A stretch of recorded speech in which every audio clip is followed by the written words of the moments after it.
Hello, my dear Leo! Hello, hello, hello! Good morning! Of course, kung hindi mo naman umaga napapanood ang ating reading, magandang hapon, magandang gabi, mali, magandang tanghali, magandang hapon, and then magandang gabi. Sa ibang bansa kasi like, good morning, good afternoon, and good evening lang. Tayo bilang mga Pilipino, mahalaga sa atin ang tanghalian. Kaya magandang tanghali, magandang hapon, at magandang gabi. Hello, my dear! Welcome back sa ating YouTube channel. My name is RJ, your tarot card reader. At ang gagawin po natin ngayon is yung ating daily reading para po to sa araw ng July 16, 2026. Titingnan po natin kung ano mga eksena, kaganapan at kung ano-ano pa na maaari mo makasalubong sa araw na ito.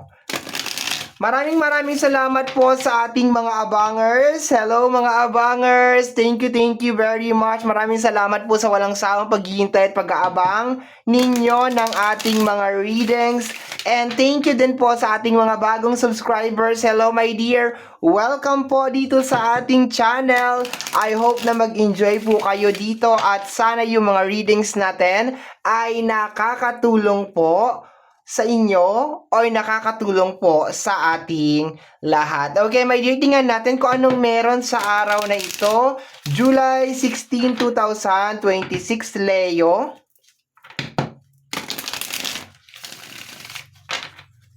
Tingnan natin. May hawak ako na oracle card ha. May hawak ako na oracle card. So alam na ninyo pag meron akong hawak na oracle card, posibleng mahaba po tong reading na ito ha. So sa mga hindi interested or hindi mahilig talaga sa mga mahaba, ay maboboring po kayo dito. Nako. Kung gusto niyo yung mga mabilisan lang, hindi talaga pwede kasi may kasamang oracle card. Normally, ang mabibilisan na reading is yung mga isang cards lang, yung mga ganon. So, ilan yung cards na gagamitin natin? 8 cards, 8, 9, 10, 11, kasama yung bottom deck. So, 11 cards yun. We have here the enduring bond. Commitment, renewal, sharing history, gratitude, and enduring love. Okay, ang ganda naman ng picture, oh. Para silang ano dyan. Nagdi-date, nagpi-picnic, okay. The enduring love, okay. So, tingnan natin. Let me see, my dear. So, yung reading natin is possible na tatakbo talaga sa relationship. Kasi based sa oracle card na yan, tatakbo siya sa loob ng relationship. Tingnan natin, my dear. We have here, next na oracle card is, I feel overwhelmed. I am drowning in my own thoughts. Okay. Overwhelmed. Tapos, drowning in my own thoughts. Okay, so, ano ba to? I think it's more on like, nag-iisip ka kung ano ba tong meron kayo. Like, magtatagal ba ito? Forever ba ito? Alam mo, based dito sa card na to, parang may nangyayari na something na maganda sa loob ng relationship. Pero it's more on like, alam mo yung typical na parang, may maganda na nangyari. Mabait lang ba yung asawa ko kasi meron siyang tinatago sa akin? Yung parang ganon. Or kaya ba malambing to kasi may alam mo yung typical na parang, nandun ka sa moment na parang everything is good, everything is okay naman. Pero sa kabila ng side mo, parang nag-iisip ka na, parang may mali. Parang may something off. Yung ganon. So parang na-overwhelm ka. And for some of you naman, my dear Leo, is nandun ka sa moment na, hanggang kailan to ganito?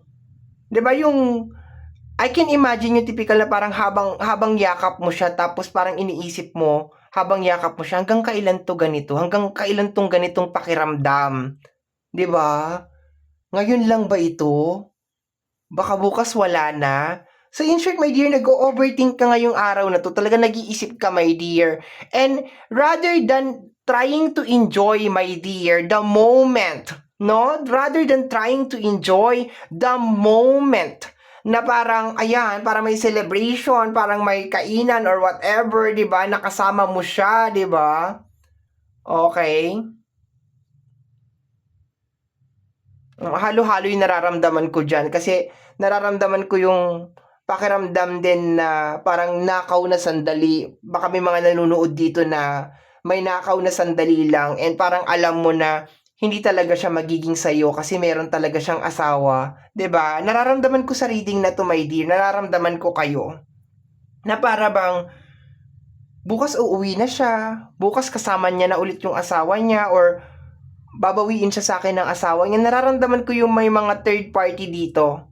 Yung mga Leo na under ng third party. Okay, of course, general to my dear ha. So, yung mga hindi talaga belong ng third party, umilag-ilag kayo ha. Yung mga ano, pero sige, tanggalin natin yung mga third party. Sige, mga third party, iwas muna kayo, 'di ba? Alam naman natin 'yan, 'di ba? Pag ang inyong partner ay merong asawa, 'di ba? Risky 'yan.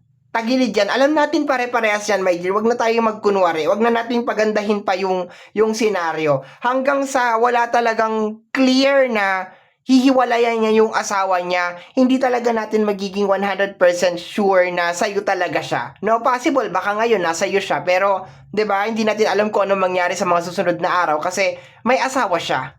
'Di ba? Leo na mga under ng third party, ha? Leo na may under ng mga third party. So it's better talaga na kung hindi na nag-work yung mga previous na relationship ninyo, i-close muna ninyo yung mga previous na relationship ninyo bago kayo mag-proceed sa mga panibago ninyo na relationship. Kasi mahirap yan, lalo na pag naging magulo na, lalo na meron ng involved na emotion at may kinalaman sa mga feelings, mahirap yan.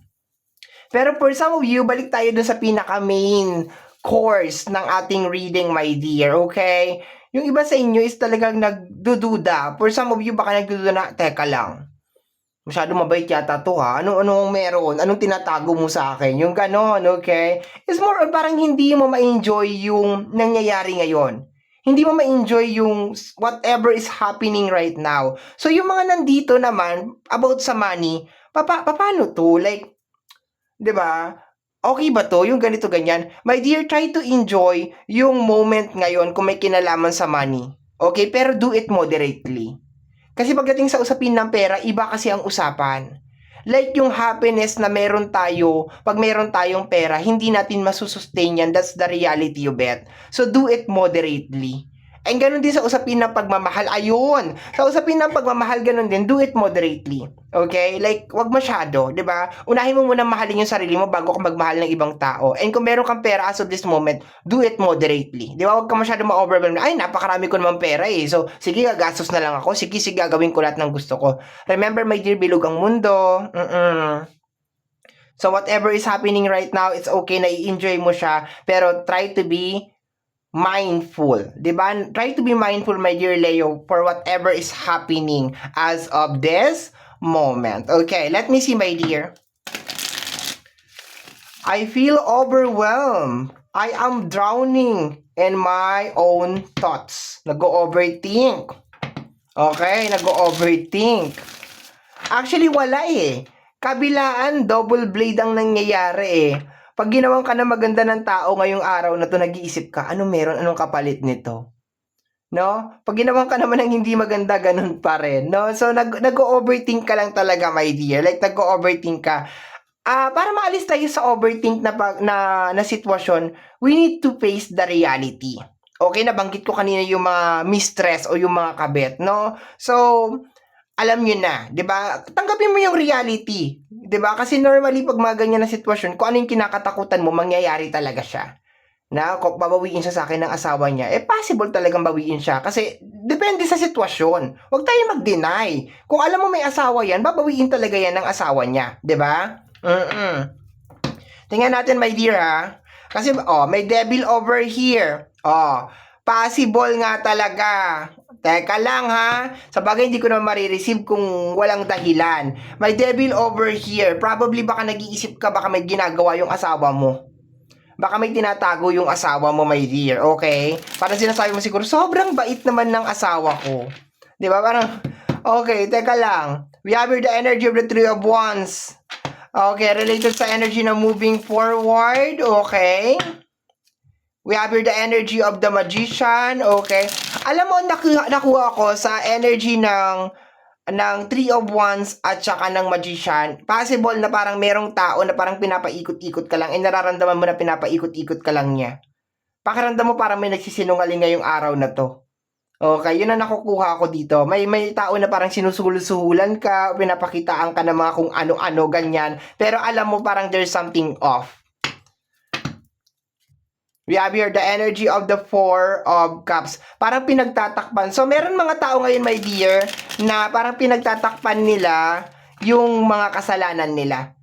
Okay. So, possible na yung kutob mo na yan, totoo yan. Okay. Ayan. Ito. Ayan. Possible na parang meron, alam mo, kaya ganyan siya ka-sweet, ganyan siya ka-romantic, ganyan yung ginagawa niya is because... Teka lang. Ayan. Ayaw mag-focus ng camera ko, naiinis ako. Oy, ano ba? Saan ka ba lulugar? Ayaw talaga niya, dear. Do a deer, a female deer. Ayaw talaga. Kaya siguro ganyan siya ka-sweet. No? Yung kilos ng isang tao, sige, medyo i-conclude na natin siya kasi the more natin ikakalat-kalat yung ating reading, the more na magiging magulo. Yung reading ngayong araw na to is more on like the agenda behind sa ginagawa ng isang tao. Parang hindi ka naniniwala na sincere and genuine and then legit itong ginagawa nitong tao na ito. Okay?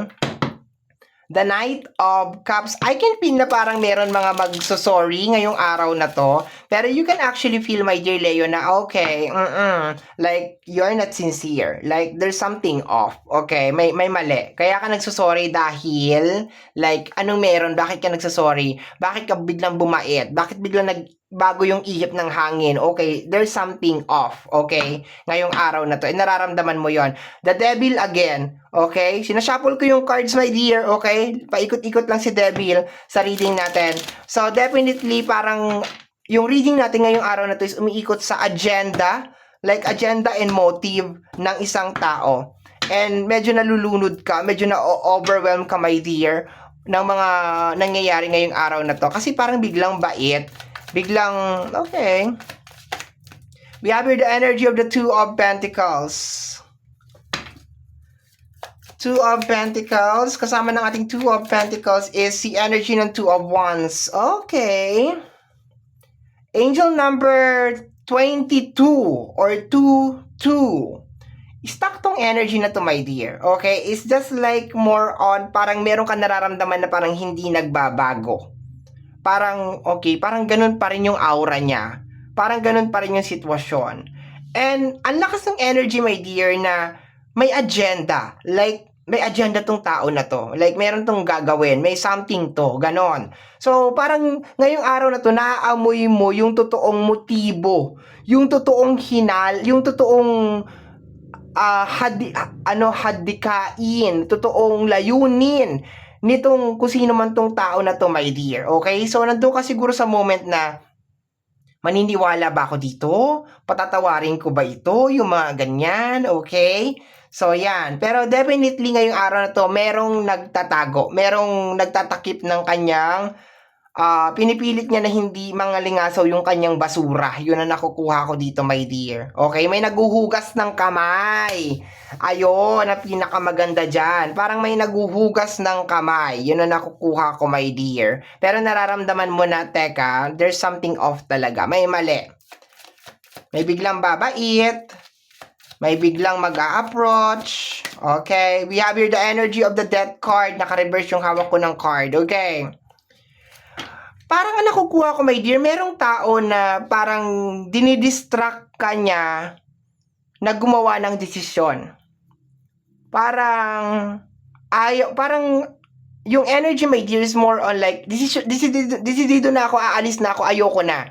Like, ayoko na, tapos na tayo, we are over. Tapos bigla siyang sasabihin niya na, patawarin mo kung magbabago na ako. Yung parang ganun na energy, my dear, na parang pag hinakbang mo yung paa mo, my dear, ngayong araw na to dyan sa pintuan na yun, parang mabubunutan ka na ng tinik. Pero merong mga energy, my dear, akong nakukuha na parang bigla silang babait ngayong araw na to. Na parang bigla silang gagawa ng something or magme-make na mga promises or something. And nandoon ka, my dear, sa point na maniniwala ba ako? Like, like, may something off, may mali, okay? Kasi based dito, my dear, I can feel na you are on the journey na pag hinakbang mo yung paa mo dyan sa pintuan na yan, magiging okay na lahat. And ngayong araw na to, parang may pumipigil lang talaga sa'yo na gawin yung desisyon na yan. May biglang babait, may biglang aamo, may biglang magsusorry, may biglang babalik sa'yo, magsusorry, mag-apologize, and nakakagulo talaga siya, my dear, okay? Nakakagulo talaga yung kanyang energy. Meron din mga tao na parang pinipending ka. Yung para bang mangangako, huwag ka mag-alala, akong bahala. Pero alam mo sa puso mo na, hindi ikaw yung bahala. Like, ginagawa mo lang to kasi ayaw mo kong mawala. Yung parang ganun. Sinasabi mo lang yan kasi ayaw mo kong mawala. Ayaw mo na magbago lahat. So, sabi ko nga kanina, ngayong araw na to, it's better talaga na parang moderate ka lang. Like, hindi ka 100% na all in, hindi ka rin 100%. Like, you will try to enjoy. Like, okay, nangangako ka, naniniwala ako sa pangako mo. Pero at the same time, like, okay, posibleng hindi niya gawin yung pangako niya na yon. And at the same time, yung totoong motive ng mga tao today, like the true motive, ang totoong layunin at ang intention. We have here the energy of the 10 of Wands, di ba? Ano sabi ko kanina sa'yo, my dear? Iahakbang mo na yung paa mo. Like, ibig sabihin, ito na lang yung nag-iisang ingredients. Ito na lang yung one and only ingredients na kulang, my dear. Like, probably for some of you is like, pag sinabi bang enduring, di ba? Pag sinabing enduring, correct me if I'm wrong, my dear, ha? Ang pagkakaintindi ko kasi sa enduring, it's more on, teka lang ha, basahin ko lang muna to. Commitment, renewal, sharing history, gratitude, and enduring love. Yung enduring kasi para sa akin, yung word na enduring, parang naglalabas siya na parang pagtitiis. Enduring pain. Like, I'm enduring the pain. Parang ganun. I'm enduring this stomach cramps. Is parang, magtitiis pa ba ako dito? Parang ganun. Pero nararamdaman mo na, okay, dapat hindi na ako nagtitiis sa ganitong sitwasyon and like, parang paulit-ulit lang yung nangyayari sa amin and never ending and parang sinasabi ng aking mga spirit guides and sinasabi ng aking kaluluwa na parang kinakailangan ko na ihakbang yung mga paa ko dyan sa pintuan na yan at wag na akong bumalik. Pero, bakit ganon? Parang there's a certain magnetic force, my dear, na sinasabi sa'yo na maniwala ka, kumapit ka, magbabago tong tao na to, or something like that, na ikaw ang pipiliin, na dapat, parang hindi siya settling na pakiramdam. We have here the Death card and the 10 of Wands. Ibig sabihin, my dear, kung ano man yung suffering na yan, possible na itong araw na to, July 16, plays a big role. As in, plays a big role para mag-end tong suffering. Itong nangyayari dito sa energy ng 222, dito sa energy ng 2 of Pentacles and the 2 of Wands, na never-ending na cycle. Itong energy ng pagiging stuck sa energy ng 2 of Wands, sinasabi dito, my dear, na kinakailangan mong putulin to. Pero hindi mo siya magawa-gawa because sabi mo dito, I feel overwhelmed and drowning in my own thoughts. Kasi nga, ang nangyayari, meron tao na ginugulo ka. Alam niya na alis ka na, alam niya na mawawala ka na, alam niya na mag-move forward ka na, kaya ang gagawin niya, pipigilan ka niya na mag-move forward. Okay? Especially, my dear, doon na pag-usapan natin yung mga mistress, yung mga kabet. 'Di ba? Posible yung kutob mo ngayong araw na to, no? Para sa mga kabet na Leo, ha? Lilinawin ko, ha? Hindi yung mga Leo na ang asawa nila ay nangabet. Para sa mga Leo na kabet, okay? Ibig sabihin, Leo ka, nakabit ka. Ngayong araw na to, yung kutob mo, na iiwanan kanyang tao na yan, iiwanan kanyan. Yung kutob mo ngayong araw na to, na nag-i-exist ka lang dyan sa tao na yan dahil may pakinabang ka, totoo yan. Yung kutob mo na iiwanan ka at babalik yan sa asawa niya or ipagpapalit ka niyan sa iba, totoo yan. Ang reason lang yan, my dear, kung bakit ayaw ka niyan bitawan is because ayaw niya na mapunta ka sa iba. May pagkasakim kung sino man tong tao na to. Gusto niya lahat kanya. Ayaw niya mamahagi, ayaw niya mag-share. Gusto niya meron siyang asawa, tapos nandiyan ka pa, tapos meron pang iba, meron pang iba, meron pang iba. Ganon yon. Okay? So, kung sa tingin mo, my dear Leo, yan ang value mo bilang isang tao, ang magkaroon, ang maging option at maging edi, go for it. 'Di ba? Para naman sa mga Leo, okay, na hindi naman involved sa mga ganyan, ang nangyayari lang ngayon, my dear, sa'yo is more on, like, may tao na pinapaikot-ikot ka. Like, bigla siyang babait, bigla magsusorry, bigla magbabago, bago ng ihip ng hangin, pero nararamdaman mo deep inside your heart, deep inside sa yung chan or somewhere digestion system na parang may mali. Parang may tinatago tong tao na to, or parang meron siyang agenda, meron siyang hidden agenda, meron siyang hidden activities, something like that. We have here the energy of the Three of Swords. I told you, 'di ba? Meron lang siyang hidden agenda. Three of Swords is energy of disappointment, broken-hearted, okay? So, pag meron tao, my dear, na biglang naging mabait sa'yo ngayong araw na to, it's because, like, they have their agenda. Meron silang agenda, meron silang plano, meron silang gustong mangyari, okay? And, for some of them, is energy ng kasakiman. Like, ayaw nila na mapunta ka sa iba, or ayaw nila na maabot mo kung ano yung mga dapat mong maabot, kaya sila nagkakaganyan. Yeah. Kung hindi naman talaga siya normally na mabait, tas bigla siya naging mabait, kabahan ka na. Let me see, my dear. Last two cards na lang tayo. We have here the energy of the Nine, actually Emperor, and the Nine of Swords. Okay. So, gusto mo ng zodiac sign na involved dito, my dear? Okay, I will give you dalawang major arcana. Tingnan natin bottom deck of the card. And the Magician over here connected sa energy ng illusion. So, ang zodiac sign na nandito, pero welcome pa rin po yung ibang mga zodiac sign. So far, is energy ni Scorpio at saka energy ni Aries ang nandito. Okay? So, if you are dealing with Scorpio and Aries, possible na 100% magre-resonate ka dito sa reading na ito. Sa energy ng Emperor at saka energy ng Nine of Swords, okay, nakukuha ko dito, my dear, na parang nagkakaroon talaga ng pressure. Like, nagkakaroon talaga ng pressure ngayong araw na to sa'yo. And ang pinaka-biggest reason noon is meron ka ditong energy na Magician, okay, is because meron mga tao, my dear, na ayaw ka talagang mag-move forward, or sabihin na lang natin na ayaw ka talaga nilang makita na maging masaya, parang ganon.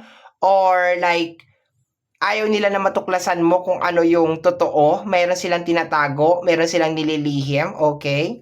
So, yon. So, energy ng Three of Wands at saka ng King of Wands. Okay, possible that you are dealing with fire sign over here. Once again, energy ng Aries. So, possible, my dear, that today is the day na you will be, hindi. Energy ng Aries lang to. Eto, nakukuha ko yung energy mo dito. Yung kagustuhan mo siguro, my dear, na mangyari yung isang bagay is possible na very impossible. Like, okay. Linawin ko lang tong last part na to. Yung akala mo mananatili to, itong ganito na energy, possible na hindi. Kung nagtatanong ka ngayon, like, mananatili ba kami masaya forever? Possible na hindi. Okay? Possible na hindi. Kasi I can feel na merong tao na may tinatago siya sa'yo. Or meron siyang nililihim.